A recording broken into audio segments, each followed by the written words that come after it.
প্রিয় দর্শক সবাইকে অনেক অনেক শুভেচ্ছা ভালোবাসা এবং আমন্ত্রণ জানিয়ে শুরু করছি আপনাদের প্রতিদিনের প্রিয় আয়োজন নেক্সাস লেডিস ক্লাব। আয়োজনের পুরো সময় জুড়ে আপনাদের সাথে থাকছি আমি সুবর্ণা নওয়াদির। আর আজ স্টুডিওতে আমরা দুজন সম্মানিত অতিথি বন্ধুকে আমন্ত্রণ জানিয়েছি সম্মানিত অতিথি হিসেবে। হ্যাঁ, আমাদের সাথে আছেন, আমরা পেয়েছি নাহিদ শারমিন, শিক্ষক এবং ফ্যাশন ডিজাইনার।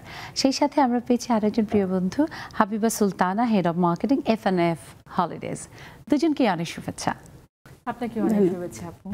ধন্যবাদ আপু, খুব ভালো লাগছে যে আপনাদের ব্যস্ত সময় থেকে আজ আপনারা নেক্সাস লেডিস ক্লাবের এই আড্ডায় সময় দিতে এসেছেন। এটা আমাদের জন্য দারুণ পাওয়া। শুনবো আপনাদের কথা, কিন্তু কখনো কখনো এরকম হয় যে আজকে তো বন্ধুদের আমন্ত্রণে এসছেন আড্ডা দিতে, তো এমনও অনেক আয়োজন থাকে যেখানে ইচ্ছার বিরুদ্ধেই যেতে হয়, এরকম হয় না? তবে আজকে নিশ্চয়ই সেটা ঘটেনি। জানি যে আপনারা আজকে ভালোবেসে এসছেন, এটা আমাদের জন্য অবশ্যই বড় পাওয়া। কিন্তু দর্শক, এই যে বললাম না ইচ্ছার বিরুদ্ধে, এই একটি শব্দ আমাদের মানব জীবনে কখনো কখনো ভীষণ বড় আকার ধারণ করে। মানব জীবন বললাম, এর মধ্যে যদি আমরা নারীদেরকে বলি তাহলে সেই মাত্রাটা, অর্থাৎ নারীকে ইচ্ছার বিরুদ্ধে কোনো কিছু করা, তার এগিয়ে যাওয়ার পথে যখন কেউ বাধা হয়ে দাঁড়ায়, সেটাও ইচ্ছার বিরুদ্ধে মেনে নেওয়া খুব কঠিন হয়। এই যে ইচ্ছের বিরুদ্ধের কথা বলছি, জানি আমি আপনি প্রায় সকলের ক্ষেত্রে কখনো না কখনো এমন হয় যে ইচ্ছের বিরুদ্ধে আমরা অনেক কিছু মেনে নিয়েছি, ইচ্ছের বিরুদ্ধে নিজের অনেক প্রতিভা থাকা সত্ত্বেও সেটাকে বিকশিত হতে দিইনি। ইচ্ছের বিরুদ্ধেই সব কিছু মাথার উপরে বোঝার মতো করে মেনে নিয়ে জীবনটাকে এগিয়ে নিয়ে যাচ্ছি। জানি সেটাও কম নয়, কিন্তু কতদিন আর এই ইচ্ছার বিরুদ্ধে? এই প্রশ্ন রেখে আজ আমরা শুরু করছি সেই আড্ডা। আপনাদেরকে চাই প্রতিদিনের মতো যুক্ত হবেন। দেখুন টেলিভিশনের স্ক্রিনে আমাদের জোমাইট এবং পাসওয়ার্ড দেওয়া আছে। সো আমি চলে আসি প্রথমে নাহিদ আপুর কাছে, যে নাহিদ আপু, এই যে ইচ্ছের বিরুদ্ধের কথাটা বললাম, আমাদের মানব জীবন অর্থাৎ নারী পুরুষ নির্বিশেষে সকলের ক্ষেত্রেই হয়তো এমন অনেক কিছুই ঘটে যেখানে ইচ্ছে না থাকা সত্ত্বেও থাকতে হয়, করতে হয়, মেনে নিতে হয়। কিন্তু নারীর ক্ষেত্রে বোধহয় সেই ব্যাপারটা একটু বেশি, এবং বাংলাদেশের বাঙালি নারীর ক্ষেত্রে বোধহয় আরো বেশি। একটু শুনবো আপনার এই ব্যাপারে মতামত। প্রথমে ধন্যবাদ আপনাকে এত সুন্দর একটা আড্ডায় আমাকে ইনভাইট করার জন্য, যে এসে খুব ভালো লাগছে। আর প্রথমে বলি আপনাকে খুবই সুন্দর লাগছে। অনেক ধন্যবাদ। সুন্দর একটা শাড়ি পরেছেন, থ্যাংক ইউ। যেটা হচ্ছে আজকের যে টপিকটা, যেটা নিয়ে কথা বলবো আমরা, আসলে মানে পেছনে মানে মনে হয় অনেক বছর পরে পেছনে ফিরে তাকানোর একটা সময়, মানে এই টপিকটা দিয়েই মনে হচ্ছে আমি অনেক কিছুই মানে পেছনে যেতে হবে, ফেলে আসা অনেক কিছুই ঘটনা। ইচ্ছার বিরুদ্ধে যেতে বলতে হয়, প্রথমত আমি যেটা বলবো, এটা তো অ্যাকচুয়ালি আমাদের ফ্যামিলি থেকেই শুরু হয়, পরিবার থেকে।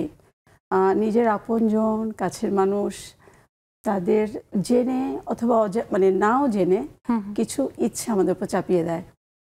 আমি বলবো যেটা শুরুটাই হচ্ছে ফ্যামিলি থেকে। তারপর হচ্ছে ছোট্ট একটা ব্যাপার বলি, মজার ব্যাপার, যখন আমরা ছোট থাকি কিছু খাবার হয়তো আমাদের পছন্দই না, কিন্তু ফোর্স করে খেতে হয়, খাওয়াচ্ছে। এটা একটা বলার কি বলার জন্য, আসলে পুষ্টিমান চিন্তা করে বাবা মা আমাদের, বিশেষ করে মা নাছোড়বান্দা।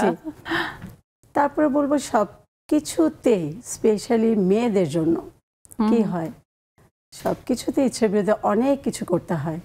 লাইক হচ্ছে আমি আপনাকে যেটা বললাম, যে ফ্যামিলি থেকে আপনজনরা যখন এটা করে তখন এটা অ্যাকচুয়ালি পেইনফুল হয় আর কি বেশি। বাইরে আউটসাইডার কোনো কোনো ক্ষেত্রে ট্রমা তৈরি হয়ে যায় একেবারে। তো হয় কি, কোন দিক থেকে না মেয়েদের উপরে। এখন আমি এই কথাগুলো বলতে গেলে হয়তো বলবে যে আমি নারীবাদী, আমি এটা, কিন্তু আসলে কিন্তু সত্যি কথা। এটা আমরা শুরুতেই বলছিলাম যে ইচ্ছের বিরুদ্ধে ব্যাপারটা আমাদের নারী পুরুষ নির্বিশেষে সবার ক্ষেত্রে হয়, কিন্তু নারীর ক্ষেত্রে এটা যে বেশি, এটা খুবই স্পষ্ট, সারা পৃথিবীতেই হয়। তার মধ্যে বাঙালি নারীদের ক্ষেত্রে এটা মাত্রা অনেক বেশি। শুনবো, আপনি দারুণভাবে বলেছেন। এবং সেই জায়গা থেকে যদি আমরা হাবিব আপুর কাছে আসি, হাবিব মানে তো বন্ধু, বন্ধু কিন্তু ইচ্ছের বিরুদ্ধে কিছু করে না, তাই না? হাবিব মানে তো বান্ধবী, মানে বান্ধবী, প্রিয়, এটা বলা যায়, এর অর্থ প্রিয়, রাইট? সো এই যে আসলে আমরা বলছি ইচ্ছের বিরুদ্ধে, আমাদের জীবনকে যদি আমরা ভাগ করি, মানে বিশেষ করে নারীর জীবনকে, তাহলে প্রথম সে যখন শিশু বয়সে খেলতে যাবে, সেই খেলার জায়গাটা এখন যদিও আমাদের ছেলে মেয়েদের ক্ষেত্রে বা আমাদের মেয়েদের ক্ষেত্রে খেলতে যাওয়ার যে প্র্যাকটিসটা সেটা একদমই অন্যরকম। এখন ওরা খেলতে যায় মোবাইলে, ল্যাপটপে, তাই না? সো এই যে খেলতে যাওয়ার কথা, যেটা হয়তো আমাদের জেনারেশন বা আরও আগের মানে খুবই নিয়মিত একটা ব্যাপার ছিল, কিন্তু সেখানেও ইচ্ছে অনিচ্ছের প্রকাশ মেয়েরা করতে পারতো না।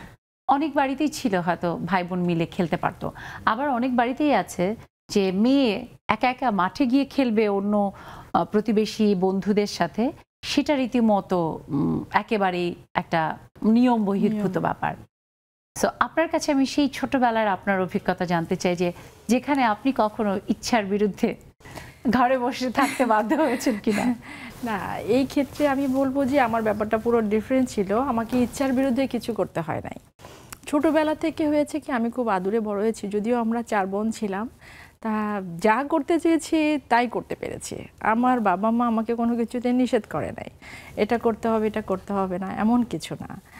আর যেটা আমার হয়েছে সেটা আমার বড়বেলায়, যখন পরবর্তীতে আফটার ম্যারেজ, আমরা কিন্তু এখন যা করছি আমরা কিন্তু সব ইচ্ছার বিরুদ্ধে। আমি বলবো ম্যাক্সিমাম কাজ কিন্তু আমরা ইচ্ছার বিরুদ্ধে করলেও আমরা কিন্তু করছি। কিন্তু আমার যেটা কথা, যে ইচ্ছার বিরুদ্ধে করলেও এখন আমাকে এনজয় করতে হচ্ছে। আচ্ছা, আমি ইচ্ছার বিরুদ্ধে যাচ্ছি, ইচ্ছের বিরুদ্ধে এখন যদি আমি সেটাকে যদি এনজয় না করি, তাহলে আমি স্বাভাবিক লাইফ কিন্তু মেনটেন করতে পারবো না। এটা আমার ভাষ্য মতে আমি বলছি। যেমন আমি যদি যাব একটা জায়গায় যাচ্ছি, আমার বাচ্চা যদি অসুস্থ হয়, আমার কিন্তু সেখানে যাওয়ার কোনোভাবে ইচ্ছা হবে না। সেটা তো আমি কিন্তু সামাজিকতা ব্যাপার থাকে, তারপরে আমাকে কিন্তু যেতে হচ্ছে। এখন এইগুলা তো আমাদের আগে ছোটবেলায় এরকম ছিল না। যেটা আমরা ছোটবেলায় তো বলছি যে আমরা বেড়াতে যাব, আমাকে নিয়ে যাওয়া হয়েছে, আমাকে ইচ্ছার বিরুদ্ধে কোনোদিন কোনো কিছু আমাকে করা হয় নাই। এখনো তবে এই যে আমরা সামাজিকতার কথা বলছি, যে যেটা ইচ্ছার বিরুদ্ধে, এটাকে কিন্তু আমি অ্যাপ্রিশিয়েট করি। যেমন আপনার হয়তো কোনো সময় বাচ্চাদের তো আছেই এক রকমের, কিন্তু তবু বাচ্চাকে কি হয়, আপনি সুস্থ থাকলে আপনি হ্যান্ডেল করতে পারবেন। ওকে হয়তো আপনি বুকের সাথেই রাখলেন, একটা জায়গায় গেছেন, কম্পারেটিভলি অন্য আত্মীয়দের সাথে আপনি সময়টা গল্প না করে হয়তো পাশাপাশি আপনি বাচ্চাটাকে ধরে রাখলেন। সেটা কিন্তু আপনি নিজে যদি সিক হন তখন তো কঠিন, কিন্তু তারপরেও এই করাটাকে আমি আমার ব্যক্তিগত মতামত থেকে আমি অ্যাপ্রিশিয়েট করি। কেন, যে দিন শেষে তো আসলে আমাদের আত্মীয় পরিজনদের সাথে শহরে জীবনে দেখা হওয়াটা আমার কাছে রীতিমতো একটা বোনাস। সো এটা আমি কিন্তু এটাই করি, যে একেবারে আমার সুযোগই নেই, তবে কিন্তু তারপরে কোনোভাবে সাপোর্টিভ হইতে হয়। আমাদের পারিপার্শ্বিকতা থেকে সবকিছু আমাদের কিন্তু একটা সাপোর্ট যদি থাকে, আমরা কিন্তু ইচ্ছার বিরুদ্ধে লড়াই করতে পারি। অবশ্যই, সেটা আমি বলবো। আমি ওই পয়েন্টটাই জানতে চাচ্ছিলাম, যে নারী হিসেবে, আমাদের বাঙালি নারী হিসেবে পুরো জীবনেই হয়তো পারিবারিক সমর্থন থাকলেও আমাদের আশপাশ প্রতিবেশী আত্মীয়দের মধ্যে আমার কাজ, আমার পড়ালেখা, বা আমি যেই বিষয়ে পড়ালেখা বা আমি একটা কাজ করতে যাচ্ছি, পেশা হিসেবে গ্রহণ করতে যাচ্ছি, অনেক রকমের প্রতিবন্ধকতা। এই ক্ষেত্রে একটা হয়েছে যে আমরা যেটা করতে চেয়েছি, যে পেশা আমি বেছে নিতে চেয়েছিলাম, আমি পুলিশ অফিসার হতে চেয়েছিলাম খুব, যেটা আমি পারি নাই। কারণ আবার পরে আমি ডক্টর হতে চেয়েছি, সেটা সম্ভব হয় নাই। কিন্তু পরে আমি যেটা সম্ভব হয়েছে সেটাকে আমাকে এনজয় করতে হচ্ছে। এটা ছাড়া তো জেনারেল আমরা ভালোবেসে না করলে আসলে আমাদের যে কাজটাকে ভালোবাসতে হবে, সেটা যেটাই হোক। কারণ আমি মনে করছি যে আমাদের কিন্তু সব কাজই আমরা 80% আমাদের ইচ্ছার বিরুদ্ধেই করতে হয়। আমাদের এই সূত্রে যদি আপনাকে জিজ্ঞেস করি, যে আসলে এই যে আমাদের ইচ্ছের কথা আমরা বলছি, ইচ্ছের ঘড়ি ডানা মেলে পুরো পৃথিবী ঘুরতে চায়, পুরো পৃথিবীর আকাশটাতে বিচরণ করতে চায়, কিন্তু সেটা ওই আমাদের কোনো সময় একেবারে বলে না, মুকুলেই ঝরে পড়ে সেই ইচ্ছেগুলো। আপনার কি কখনো এরকম হয়েছে ছোটবেলায় আপনি যা হতে চেয়েছেন, যেভাবে আপনি বিচরণ করতে চেয়েছেন, আপনার স্বপ্নের রাজ্যটা তৈরি করতে চেয়েছেন, সেটা আপনি? এটা তো হয়েছে, অনেকবারই হয়েছে, মানে পুরো লাইফটায় যে ইচ্ছে বিরুদ্ধে এত কাজ করতে হয়েছে, যে কোনটা রেখে কোনটা বলবো, তো সব তো আর বলা যায় না। কিছু আমি একটু বলি, যেটা হলো, আমার যদি ছোটবেলার কথা বলেন, আমার ইচ্ছে হতো, আমরা 2 বোন ছিলাম, আমি হলাম একেবারে টমবয়, যেটা ছেলেদের মতো শার্ট পরতে পছন্দ করতাম, এটা করতাম। কিন্তু যেটা হলো, আমার ফ্যামিলি হয়তো বলতো যে না, এবার একটু হও, ড্রেস আপে তোমাকে এটা হওয়া লাগবে, ওটা হওয়া লাগবে। ঠিক আছে, গেল। তারপর আফটার ম্যারেজ, মানে বিয়ের পরে যেটা হয়, তখন তো দেখা গেল যে সব ক্ষেত্রে বলবো না, কিছু আফটার ম্যারেজ আমাকে পড়াশোনা করতে হয়েছে, সেক্ষেত্রে আমি একটা সাপোর্ট পেয়েছি বড়। আমার ইচ্ছেটা বা সব সময় না, আমি যখন হয়তো আমি অ্যাকচুয়ালি মেয়েদের আমি যেটা বলবো আপা, যে সব কিছু ম্যানেজ করে যদি করে, আমার সব কিছু ফ্যামিলি মেনটেন করে, রিলেটিভ মেনটেন করে, সব কিছু করে কিছু করা যায়। বাট কিছু কিছু কাজ আছে মানে ফ্যামিলি তখন করা যায় না, করা যায় সুযোগ নাই। তো সেক্ষেত্রে আমি বলে ধরেন একটা ব্যাপার হলো, কোনো বিয়ের পর আফটার ম্যারেজ হয়তো একটা ঈদ আমার ইচ্ছে হলো, আমার বাবা সিক, আমার প্যারেন্টস সিক, আমি তাদের সাথে কাটাবো, কিন্তু খুব টেকনিক্যালি হয়তো এমন একটা প্রেশার এসে যায় যে আমি এটা পারবো না। তো এটা আমার তখন একটা কাজ আমি অলওয়েজ করি, যখন আমাকে ইচ্ছার বিরুদ্ধে কাজ করতে হয়, ওইটা আমি মাথায় লুপিং হতে দেই না, জাস্ট আমি বের করে দেই। বের করে আমি চিন্তা করি যে দায়িত্ব আবার চাই যে আমি দেখি এটাকে আমি একটু কিভাবে এনজয় করা যায়। লাইক হচ্ছে ঈদে আমাকে বিয়ের পরে শ্বশুরবাড়িতে ঈদ করতে হবে, দেখা গেল আমার বাবা একা, তখন আমি চিন্তা করি যে একটু ঈদ করে আসি, পরের দিন আমি চলে আসবো, তাহলে আমার ডাবল হলো। তখন আমি আসলে এই ক্ষেত্রে তো আপু শ্বশুর বাড়িতে আমার নিজের উপলব্ধি থেকে শ্বশুর বাড়িতে বউদের নিয়ে শাশুড়ি অন্যান্য যাদের তাদের কিন্তু ঈদ বা যে কোনো উৎসবকে ঘিরে নানা রকমের আগ্রহের জায়গা থাকে, এবং অধিকারের যদি বলি তাহলে সেই অধিকারও তো তাদের আছে। সো দুই দিকে ম্যানেজ করে করতে পারাটা এটাই আমাদের গুণ, জি, তাই না? হয় কি হয় না যে একটা ঈদ আমি এখানে করলাম, একটা আমি এখানে করি, কিংবা 6 বছর আমি এখানে করলাম, 1 বছর আমি এখানে করি। সেটাই তো অনেক ক্ষেত্রে আছে যে হয়তো ওই দুই পরিবারের ভিতরে বা আমাদের সাথে আমাদের শ্বশুর বাড়ির মানুষদের চিন্তা ভাবনার জায়গাটা বা আমার ভাবনাটা, আমার ইচ্ছেটাকে রেসপেক্ট দেওয়া, সেটা অনেক সময় কিন্তু সব পরিবার করতে পারে না, যার ফলে তখন এটা একেবারে পুরোপুরি ইচ্ছার বিরুদ্ধে চলে যায়, এবং কঠিন হয়ে যায়। ওটা আসলে লুপিং না করে ভীষণ ভালো লাগছে। একটা ছোট্ট বিরতি বোধহয় আমরা নিয়ে ফিরে আবারও শুনবো আপনাদের কথা। সো দর্শক, আমরা ছোট্ট একটা বিরতিতে যাচ্ছি, আপনারা কোথাও যাবেন না। নেক্সাস লেডিস ক্লাবের এই পর্যায়ে আমরা একটা ছোট্ট বিরতিতে যাই, থাকুন আমাদের সাথে, ফিরবো এক্ষুনি আপনাদের প্রিয় আয়োজন নেক্সাস লেডিস ক্লাবে।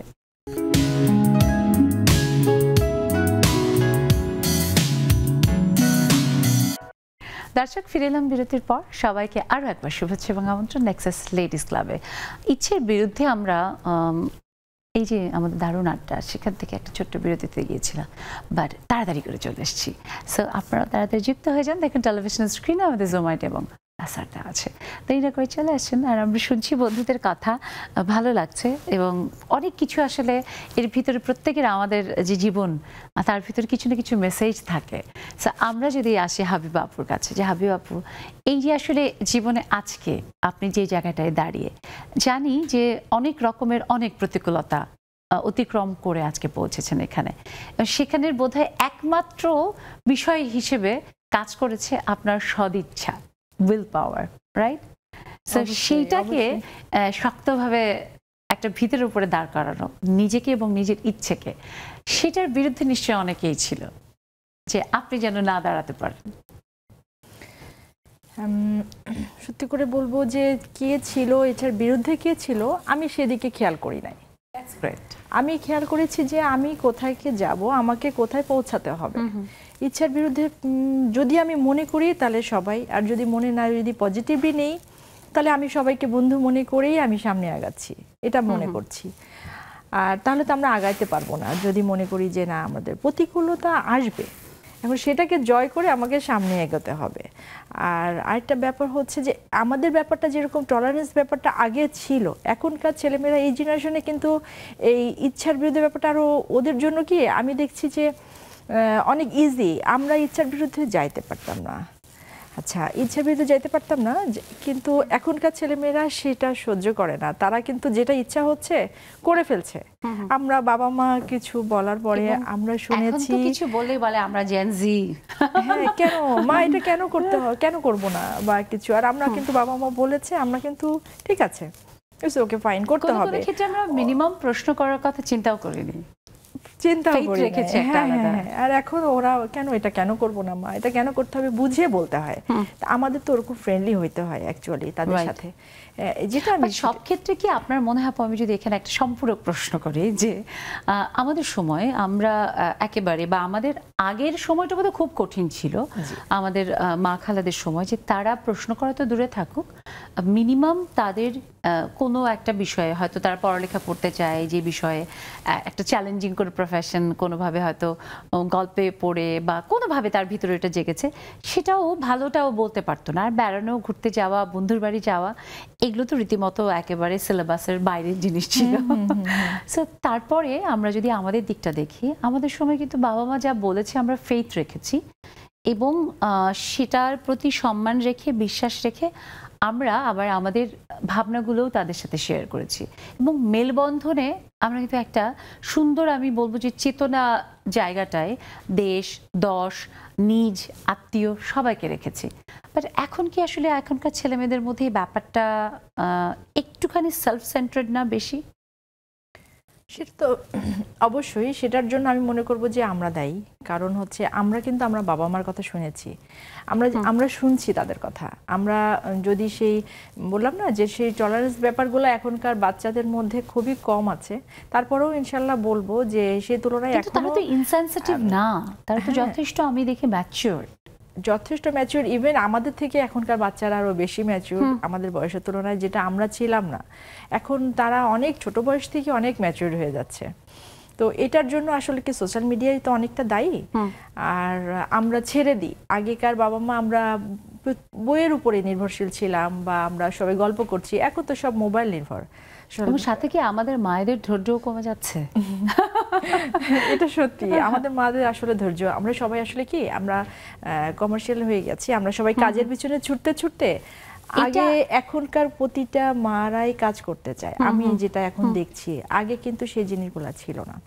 আমি শুনবো এই ব্যাপার আপনার কাছ থেকেও, তবে আসি আবার আপুর কাছে। আমরা নাহিদ আপু, এই যে এখন দেখছি যে জেনারেশনের মধ্যে একটা গ্যাপ, আগে ছিল যে জেনারেশনের বাবা মার সাথে সন্তানদের গ্যাপ থাকবে, সেটা খুব স্বাভাবিক, কিন্তু সেখানেও তাদের ভাবনা, চিন্তা, চেতনার জায়গায় বাবা মার কাছ থেকে তো সন্তানের ভিতরে যেত একটা, অবশ্যই সেখানে স্বাভাবিকতা এবং মিল থাকতো। তো এখন আমরা কেন যদি দেখছি যে এখানে একটা বড় রকমের ইচ্ছের বিরুদ্ধে, বাবা মাও ইচ্ছের বিরুদ্ধে সন্তানের অনেক কিছু মেনে নিচ্ছে, আবার সন্তানরাও বলছে যে না, তাদের ইচ্ছের অনুযায়ী কোনো কিছু হচ্ছে না। কারণ হিসেবে আপনি কোনগুলোকে আইডেন্টিফাই করেন? এটাকে আপা আমি আমার ফ্যামিলি দিয়ে বলবো, আমার নাকি আমি বাইরে? যদি উদাহরণ থাকে সেটা যদি বলতে হয়, তাহলে যেটা যে বাবা মা এবং সন্তানের যে গ্যাপটা, এই জিনিসটা মানে আমার বাচ্চাদের সাথে আমার ওটা নেই। আমার ইয়ে হচ্ছে আপনার, যেমন আমি ওদেরকে বলি, বোঝাই যে এই জিনিসটা এটা, হ্যাঁ তুমি এখন তোমার ইচ্ছে মতো করতে পারো, বাট তুমি যদি এটা করো আমার ইচ্ছের বাইরে গিয়ে, বিরুদ্ধে গিয়ে করো, তোমাকে কিছু প্রবলেম ফেস করতে হবে। তখন তুমি এটা সামাল দিতে পারবে তো? রাইট। তখন কিন্তু সেটা তোমাকে নিজে, হ্যাঁ তোমাকে ট্যাকল করতে হবে, মা কিন্তু সাপোর্ট দেব না তখন। এটা আমি বলি। এটা একদিকে অনেক সময় অনেকে বলে যে বাচ্চাদেরকে হয় কি নিজের মতো বড় হতে দিতে হয়, আপা এটা আমি মানি না। আমি মানি না, আমি একেবারেই মানি না। আজকালকার বাচ্চাদের বকা দেওয়া যাবে না, এটা করা যাবে না। কাদামাটির মতো, কাদামাটি আপনি একটা শেপ দিয়ে রেখে দিলে যদি না পোড়ান, তাহলে কিন্তু এটা বেঁকে যাবে, যেদিকে খুশি সেদিকে। আমি এটা মনে করি বাচ্চাদের যত বড়ই হোক, তাদের অ্যাটলিস্ট আমি বোঝাবো যে এটা করলে এটা হবে, এই প্রবলেম ফেস করবে, একদম, তাহলে তুমি সেটাই করবে। এটা মনে হয় যে কম বেশি সচেতন বাবা মা, বিশেষ করে মারা, এটা যেহেতু বাচ্চাকে খুব কাছ থেকে দেখেন, তারা আরো একমত হবেন। আমি ঠিক শাসন করা বলতে মার দেওয়া, বকা দেওয়া এরকম না, বরং আমার কাছে মনে হয় সন্তানকে সুন্দর করে বুঝিয়ে বলাটাও শাসন করা। কিন্তু না বলাটা, যা কিছু ভালো, এটা আমি আমার নিজের বাচ্চাকে বড় করার ক্ষেত্রে আমি দেখেছি যে ও শুনছে কি না শুনছে, আমি ওইটাকে বদার না করে আমি বলতে থাকি, আপনি বলবেন, আমি কিন্তু ঠিক দেখি ওইটা গিয়ে অটোমেটিক যেটা যখন রিঅ্যাক্ট করে, আমার মেয়ে ওইভাবেই রিঅ্যাক্ট করে। আমি ওই জন্য এখনকার সময় যেটা বাচ্চাদের, আমি একেবারেই মানে অনেস্টলি আমি মায়েদেরকে আমি করি, আমি বলতে থাকবো, আমি বলবো ও কতটুকু নিচ্ছে। আমি যেটা বলি, আমাকে আমার 3 বাচ্চা, প্র্যাকটিস গুলো কিন্তু আমরা বেশিরভাগ পরিবার থেকেই শিখি, এবং ব্যাড প্র্যাকটিস বলি, গুড প্র্যাকটিস বলি, বিশেষ করে মায়ের থেকে আমরা শিখি। শুনবো আপনার কাছ থেকে। তবে এই যে আমাদের জুমের বন্ধুরা এক এক করে সব যুক্ত হয়ে যাচ্ছে। সোনিয়া আক্তার আপু এসছে আজকে বেশ কদিন পরে, সুরমা বেগম আপু, এবং আমাদের সাথে তন্দ্রা আপু যুক্ত হয়েছেন, শারমিন ফারজানা, মিষ্টি আপু, নাহিদা নীলি আপু, সবাইকে অনেক শুভেচ্ছা। আমি আজকে তন্দ্রা আপুকে দিয়ে শুরু করি প্রথমে। তন্দ্রা আপু, জি আজকে আসসালামু আলাইকুম আপু। খুব মানে আপনি ইচ্ছে নিয়ে, ভালোবাসা নিয়ে বসেছেন, ইচ্ছার বিরুদ্ধে নয়। জি আপু, জি অনেক ইচ্ছা নিয়ে বসেছি, কিন্তু এরকম অনেক অনেক কিছুই আছে আপনার জীবনে যেটা হয়তো ইচ্ছার বিরুদ্ধে করতে হয়েছে, যেটা আপনাকে কখনো কখনো মনে ভিতরে একটা আলাদা রকমের দাগ কেটে যাওয়া বলে না, কষ্টের, সেটা কেটেছে। এরকম কোনো কিছু আজকে শুনবো। তাহলে আপনি এটা বললে হালকা হয়ে যাবে, কষ্টটাও আমার বিশ্বাস যে আমাদের সাথে ভাগাভাগি হয়ে যাবে। আপু একটু পিছনে যাই। ইচ্ছের বিরুদ্ধের বিষয়টা না আপু আমাদের থেকে আমাদের মা চাচিদের বেশি হয়েছে। আমি জন্মের পর থেকে যখন পড়াশোনা করি, আমার আম্মু আমাকে বলছে যে আমি যখন ক্লাস 10-এ পড়ি, তখন আমার বাবা আমাকে বিয়ে দিয়ে দেন জোর করে, ইচ্ছের বিরুদ্ধে। তো জিজ্ঞাসা করলাম কেন, তো বলে যে তখন তো আসলে কো এডুকেশন স্কুল ছিল, মানে মেয়েদের জন্য আলাদা কোনো স্কুল ছিল না গ্রাম এলাকায়, জামালপুরে আমার মামার বাড়ি। তো আমার মায়ের এই গল্প শুনেই ছোটবেলা থেকে বড় হয়েছে। মায়ের খুব ইচ্ছা ছিল যে অনেক লেখাপড়া শিখে বড় হবে। তো মায়ের ইচ্ছেগুলো পরবর্তী সময়ে আমাদেরকে উনি পূরণ করেছেন। আমরা 6 ভাই বোন, 3 ভাই 3 বোন, 6 জনই আমরা পড়াশোনা করে জব করি। তো মা খুশি ছিলেন। তা আমাদেরকে যেটা হয়েছে আপু, কখনো কখনো তো ইচ্ছার বিরুদ্ধে কাজ করতে হয়েইছে। ছোটবেলায় তো অনেক কিছু ঘটেছে, মায়ের কড়া শাসন, অনেক কিছু করতে যাবে না, বন্ধুর বাড়িতে গিয়ে যাবে না, এগুলো ছিল ছোটখাটো আপু। তারপরে যেটা হয় পরবর্তী জীবনে, বিয়ে সংসার জীবনে, সেখানেও আপু হয় যেটা হয় যে আমার হয়তো কোথাও যেতে এখন ভাল লাগছে না, কিন্তু হাজবেন্ড হয়তো বলছে যে আত্মীয়ের বাড়িতে এখন যেতেই হবে। তো কখনো কখনো এমন হয়েছে আপু, হয়নি তা বলবো না, কিন্তু ইদানিং যেটা হয়েছে আপু, আমি দেখেছি এটা একটু পরিবর্তন এসছে। এখন বুঝিয়ে বলা হয়। তো ইচ্ছা না করলে অনেক সময় যখন সুন্দর করে বুঝিয়ে বলে যে চলো একটু যাই, কষ্ট হবে, তারপরে যে যেটা আসলে কোনো কোনো ক্ষেত্রে দায়িত্বের মধ্যে পড়ে, সেটা আমাদেরকে একটু বুঝিয়ে বললে, এবং কোনো কোনো ক্ষেত্রে ভাইয়া বা যদি পুরুষদের কথা বলি, কেন যদি তারা না বোকা, নারীদেরকে বুঝিয়ে বলে পটিয়ে বলার কিন্তু একটা ধরন আছে, তাই না? তখন 1 নয় 100 করিয়ে নেওয়া যায়। হ্যাঁ, আবার দেখা যাচ্ছে কেউ কেউ যখন এটা হুকুম তামিল করতে চায় যে না এটা করতেই হবে, যেতেই হবে, তখন কেন যেটাকে জিদ আসে, একটা ভিতরে এক ধরনের একটা বৈপরীত্য কাজ করে। বাট সেটা যেন আস্তে আস্তে আসলে একদম অমিট হয়ে যায়। আমরা খুব সুন্দরভাবে আমাদের জীবনে বন্ধুত্ব, আমাদের যে সম্পর্ক, সেই সম্পর্কে আরো সুন্দর করে সামনে এগোতে পারি, সেটাই আমাদের সবসময় প্রত্যাশা হবে। দেখতে পাচ্ছি আমাদের সাথে রেবেকা কবির আপু যুক্ত হচ্ছে। আপুকে অনেক শুভেচ্ছা জানি। একটা এইটা ইচ্ছার বিরুদ্ধে, কখনোই ইচ্ছে করে না যে যায় একটা ব্রেকে, বাট কি আর করা, বেরসিক বিরতি যাচ্ছি, তোমাকে নিয়ে এক্ষুনি আবার ফিরে আসবো। হ্যাঁ দর্শক, বেরসিক বিরতিতে যাচ্ছি, কিন্তু আপনারা কোথাও যাবে না, এই আড্ডায় থাকবো, আমাদের সাথেই থাকবে নেক্সাস লেডিস ক্লাবে।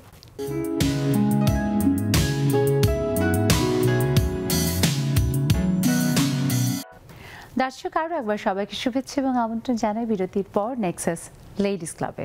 আজ আমরা ইচ্ছার বিরুদ্ধে এমন একটা বিষয় নিয়ে কথা বলছি, কারণ আমাদের জীবনে অনেক কিছুই এরকম ঘটে যে আমরা চাইলেও সেখানে নিজের ইচ্ছে অনুযায়ী কিছু করতে পারি না, এবং নারীর ক্ষেত্রে সেই ব্যাপারটা বোধহয় সব থেকে বেশি। আপনাদের অভিজ্ঞতা শুনবো, সেই জন্য যুক্ত হবেন। দেখুন টেলিভিশন স্ক্রিনে আমাদের জুম আইডি এবং পাসওয়ার্ড দেওয়া আছে, আর এর মধ্যে বন্ধুরা আছে, আমরা দেখতে পাচ্ছি। আমরা একটু শুনবো নেলিয়াপুর কাছ থেকে, শুনি যে নেলিয়াপু জীবনে এরকম নিশ্চয়ই অনেক কিছুই আছে যেটা ইচ্ছার বিরুদ্ধে করতে হয়েছে, কিন্তু কোনোটা থাকে না যে যেটা খুব বেশি রকমের মনের ভিতরে খারাপ লাগা তৈরি করে রেখেছে। শুনবো সেখান থেকে।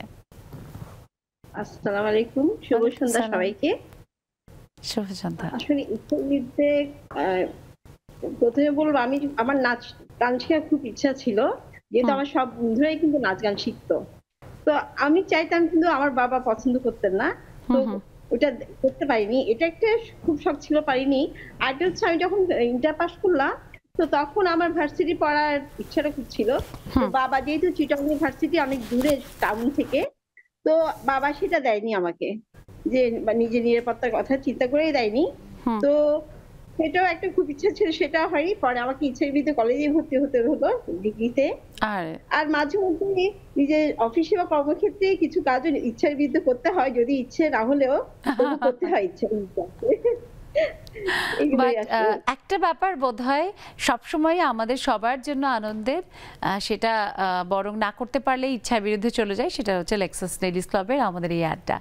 সো এই একটা জিনিস দিয়ে আমরা একটু হলে আমাদের বন্ধুদেরকে মনের আগের যা কিছু কষ্ট সেটাকে বোধহয় কিছুটা চাপা দিয়ে রাখতে পারি, তাই না?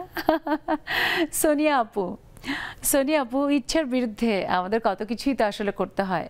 আমরা যেমন নাহিদা নেলি আপু বললো, আমরা নেলি আপুকে তার কলেজের জীবনের ওই জায়গাটায় ইউনিভার্সিটির পড়ার ইচ্ছেটা হয়তো পূরণ করতে পারবো না, কিন্তু তবুও কখনো কখনো এরকম সুযোগ আসে। তোমাকে যদি বলি যে তোমার ইচ্ছার বিরুদ্ধে যেটা হয়নি সেটা তো চলে গেছে, কিন্তু তবুও যদি সুযোগ দেওয়া হয়, তাহলে কোন বিষয়টাকে তুমি তোমার মতো করে নেবে?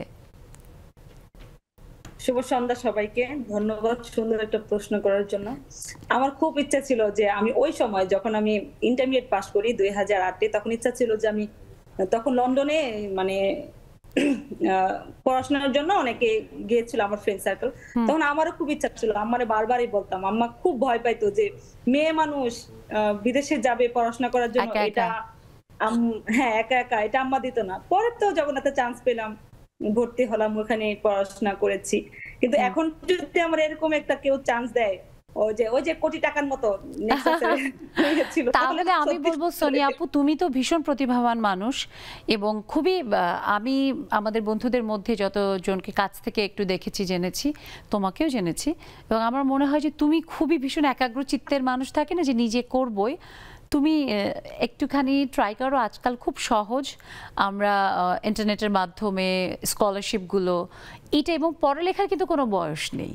আমার মনে হয় ইচ্ছেটা তুমি একটু চেষ্টা করে কষ্ট করে ফেলতে পারো।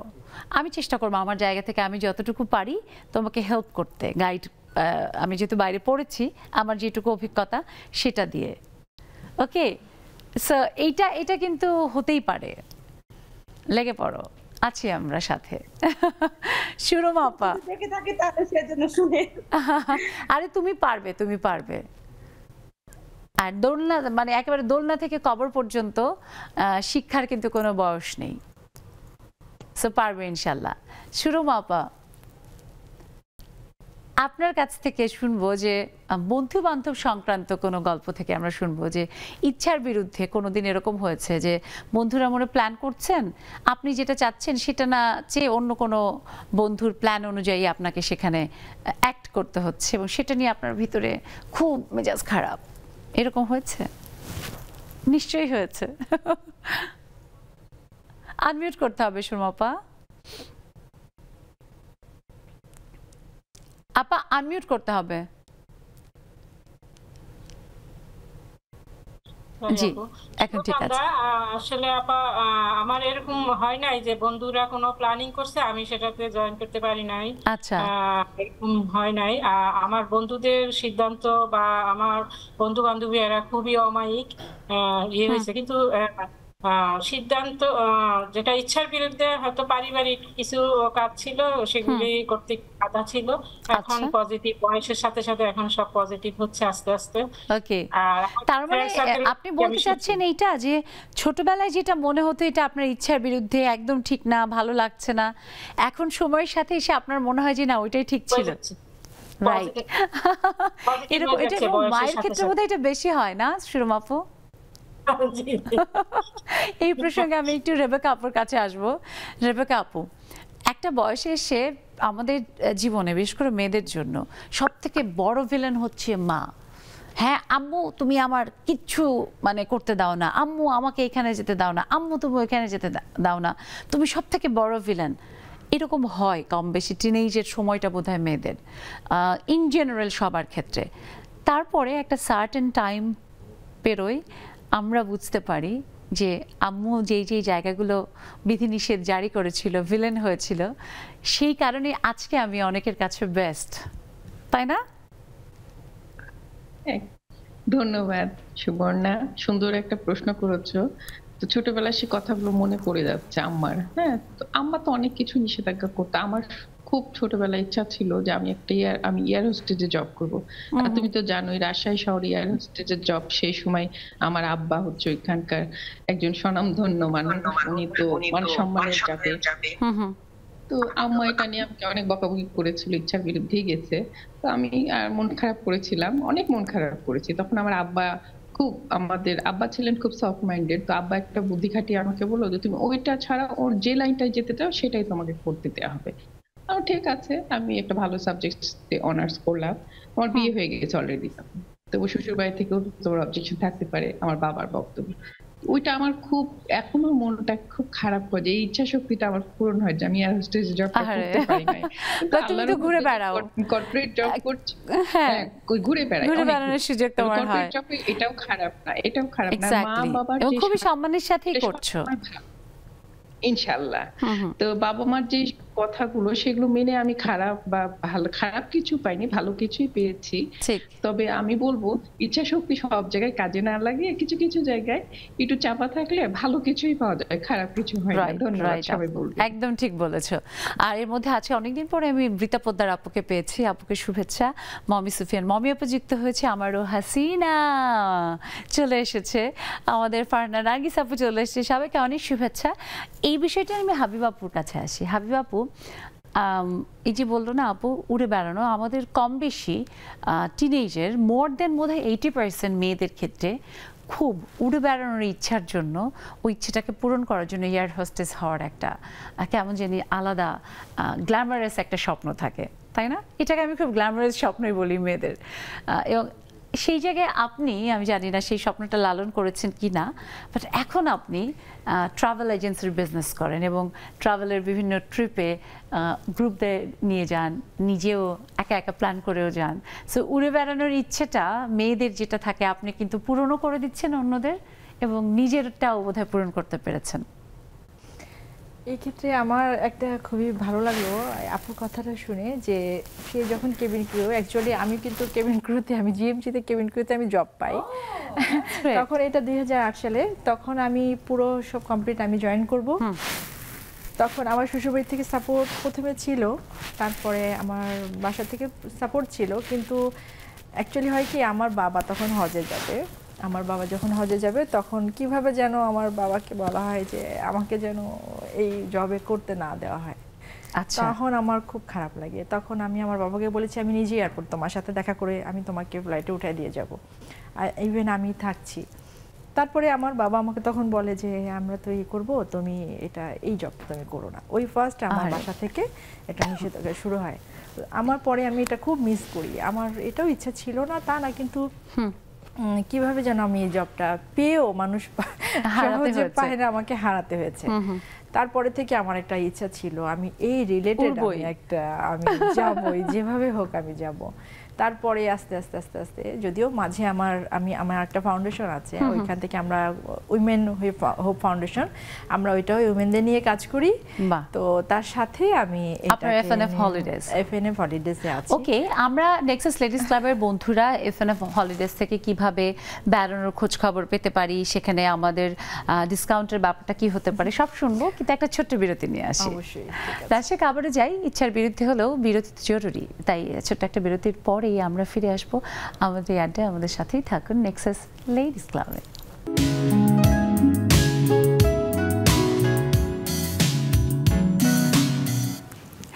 দর্শক, ফিরে এলাম বিরতির পর। সবাইকে আরো একবার শুভেচ্ছা, আমন্ত্রণ। নেক্সাস লেডিস ক্লাবের আড্ডায় আজ আমরা কথা বলছি ইচ্ছার বিরুদ্ধে। অনেক রকমের অনেক কিছুই আছে আমাদের জীবনে যেটা ইচ্ছার বিরুদ্ধে করতে হয়, কখনো কখনো সেটা একেবারে গুরু দায়িত্ব বলেই করতে হয়। আমরা যেটাকে বলতে পারি প্রফেশনালিজম। সেটা কিন্তু করতে পারাটা ইচ্ছার বিরুদ্ধে আমি বলবো একটা বিরাট বড় গুণ। কিন্তু তবুও এরকম অনেক কিছুই আছে যেগুলো ইচ্ছার বিরুদ্ধে করতে গিয়ে আমাদের ভিতরটা ভেঙে যায়, মেনে নিতে একেবারেই পারে না আমাদের মন, আমাদের ব্রেইন, কোনোটাই। এরকম অনেক কিছু আপনাদের জীবনে নিশ্চয়ই ঘটেছে। সো সেই কথা আমরা শুনবো এবং পরবর্তীতে আমাদের জীবনে এরকম ইচ্ছার বিরুদ্ধের ব্যাপারগুলো যেন না আসে, বা আসলেও আমরা সহজভাবে নিতে পারি, সেটা আমার মনে হয় আপনাদের ভাবনাগুলো আমাদেরকে অনেক বেশি সাহায্য করবে। তাই দেখুন টেলিভিশন স্ক্রিনে আমাদের জুম আইডি এবং পাসওয়ার্ড দেওয়া আছে, সেই পাসওয়ার্ড দেখানো অনুযায়ী আপনারা চলে আসেন, শুনবো আপনাদের কথা। আর শেষের দিকেই চলে এসেছি, এক এক করে বন্ধুদের সংখ্যাও বেড়ে চলেছে। দেখতে পাচ্ছি এরই মধ্যে আমরা মুর্শিদা, নূপুর আপু যুক্ত হয়েছেন, সালমা আপু যুক্ত হয়েছেন, শুভেচ্ছা। আমি একটু আপুর কাছে আসি। আপু, আপনি একজন শিক্ষক এবং ফ্যাশন ডিজাইনার। মেয়েদের জন্য আসলে পেশা হিসেবে ওই যে আপু একটু আগে বলছিলেন যে অনেক চ্যালেঞ্জিং প্রফেশন, সেগুলো খুব ইচ্ছে থাকা সত্ত্বেও, প্রতিভা থাকা সত্ত্বেও মেয়েরা পারে না। কমনলি মেয়েদেরকে বলা হয় যে তুমি শিক্ষক হও, তাই না? আমি নিজেও একজন শিক্ষক এবং ওই জায়গাটা যে না, শিক্ষক হলে তো একটু ব্যালেন্স করে সবকিছু একটু সময় টময় পাওয়া যায়। আসলে কি এখনকার সময়ে শিক্ষকদের সময় পাওয়া যায়? একেবারেই না, এটা একেবারেই একটা ভুল ধারণা সবার। মানে আগের, জানি না, আগের সাথে যদি কম্পেয়ার করে বলে সেটা তার একেবারে, এখনকার টিচিং যেটা ডে বাই ডে দেখে যে এটা খুবই খুবই খুবই খুবই কঠিন, নিজেকে আপডেট করতে হয়, প্রতিনিয়ত করতে হয়। তারপরে আমি হচ্ছে কি বাচ্চা পড়া সবকিছু, স্কুলের অনেক কাজ দেখা যায় বাসায় আমাকে করতে হয়। হ্যাঁ, মানে এখন তো হচ্ছে কি যে আমরা সবকিছু আমাদের হাতে নাগালে, দেখা যাচ্ছে এই যে একটা টপিক পড়াবো, আমাকে চিন্তা করতে হয় এটা আমি কিভাবে ওদেরকে ইয়ে করব, প্রেজেন্ট করবো, লেকচারটা রেডি করতে হয় একেবারে। আমি মানে প্র্যাকটিক্যালি তাদের কাছে কিভাবে আমি জিনিসটাকে ইয়ে করবো, তো এটা যেন প্রচুর সময় দিতে হয়। আবার স্ক্রিপ্ট চেক করা, এক্সামের কোয়েশ্চেন পেপার রেডি করা, লেসন প্ল্যান করা। তারপর হচ্ছে আমি সবসময় ছোট ক্লাস আমি প্রেফার করি, মানে বাচ্চা আমার খুব পছন্দ। আমার কাছে মনে হয় যে ওরা তো একটা মানে কাদামাটি, আমি আমার মতো করে চাইলে আমি তাদেরকে মানে গড়ে তুলতে পারবো। আর বাচ্চারাও খুব পছন্দ করে, আমি খুব এনজয় করি। আর যেটা পাই ইচ্ছার বিরুদ্ধে কিছু কাজ আছে করেও আমরা মানে হয় কি যে খারাপ লাগে, এটা কাজ করে না।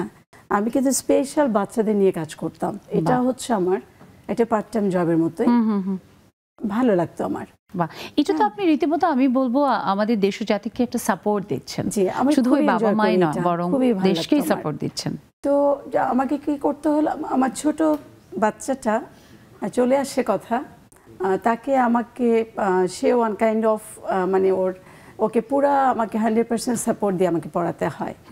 তার মানে প্রবলেমের কারণে এমন হয় যে আমাকে পড়াতে হয়। তো আমি করে কি, যখন ওর ও লেভেলস এক্সামটা আসলো, যেহেতু আমাকে রিড করতে হয়, পড়াতে হয়, আমি ওটা ছেড়ে দিলাম স্পেশাল।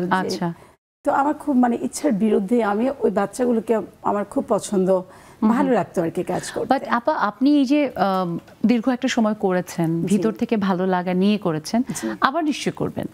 বাট আমরা আপনাকে অ্যাপ্রিশিয়েট করি এবং খুব ভালো লাগলো। সময় কমে গেছে আজকাল আমাদের, কিন্তু আপনাদের সম্পর্কে জানতে পেরে সত্যি খুব ভালো লাগছে। একদম শেষের দিকে চলে এসেছি, লাস্ট নোট আপনার কাছ থেকে শুনবো যে এই যে আসলে আমাদের ইন্ডাস্ট্রি এখন ট্রাভেলের জায়গাটায় মেয়েদের ঘুরে বেড়ানোর স্বপ্নগুলো পূরণ করার ক্ষেত্রে অনেকগুলো ট্রাভেল এজেন্সি কাজ করছে। সেখানে আমি একটু FNF হলিডেজ সম্পর্কে শুনবো যে আপনাদের যে বিভিন্ন রকমের আপনারা যেভাবে সাজেস্ট করেন বা ট্রিপগুলো প্ল্যান করে দেন, সেখান থেকে একটু ছোট করে। সেটা আসলে এটা ডিপেন্ড করে অ্যাকচুয়ালি প্যাসেঞ্জারদের ডিমান্ডের উপরে, তারা কিভাবে চাচ্ছে। সরি, এখন আমাদের তো সিজন থাকে এবং এই তো এখন তো ঘুরে বেড়ানোর সময় এখন মেইন বেসিক্যালি হচ্ছে আমরা নির্ভর করে তাদের যেভাবে চাই। আপু বোধহয় একটু কথা বলতে বোধহয় কাশি আসছে, কষ্ট হচ্ছে, আমি শুনতে চেষ্টা করবো, আপনি একটু ফ্রি হন, আমি বোধহয় ততক্ষণে আমাদের বন্ধুদের কাছ থেকে একটু করে শুনবো। এবং লাস্টে দেখছি মারিয়াম বেগম আপাও যুক্ত হয়েছেন, অনেক শুভেচ্ছা। আমি আমাদের নতুন বন্ধু মুর্শিদার নূপুর আপুর কাছ থেকে একটু শুনবো। আপু শুনতে পাচ্ছেন? হ্যাঁ, আসসালামু আলাইকুম। ওয়ালাইকুম আসসালাম। আপু আমি কিন্তু আপনি হয়তো আপনার সাথে আমার কথা হয় নাই না, আমি বোধ আপনার হয় সাথে বেশি কথা। তাহলে আমার জন্য আজকে আপনি নতুন। খুব ভালো লাগছে আপু আপনার সাথে কথা বলে। আপনার কখনো এরকম ইচ্ছার বিরুদ্ধে কোনো কিছু করতে হয়েছে কি? হ্যাঁ আপু, আমার বিয়েটাই আমার ইচ্ছার বিরুদ্ধে হয়েছে। তবে মানে ওই সময় তো আর বুঝি নাই, অনেক আগে হয়েছে, সেই 98 সালের কথা এখন কি বললাম। মনে হয় ভালো হয়েছে সেটা?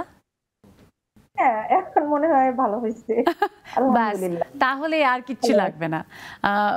ওই যে বলে না যে সুখী ভব, আমরা দোয়া দিয়ে দিলাম আরো সুখী হন সব সময়, সে প্রত্যাশা করি। সময় কম, আমি হাসিনা আপুর কাছে আসি।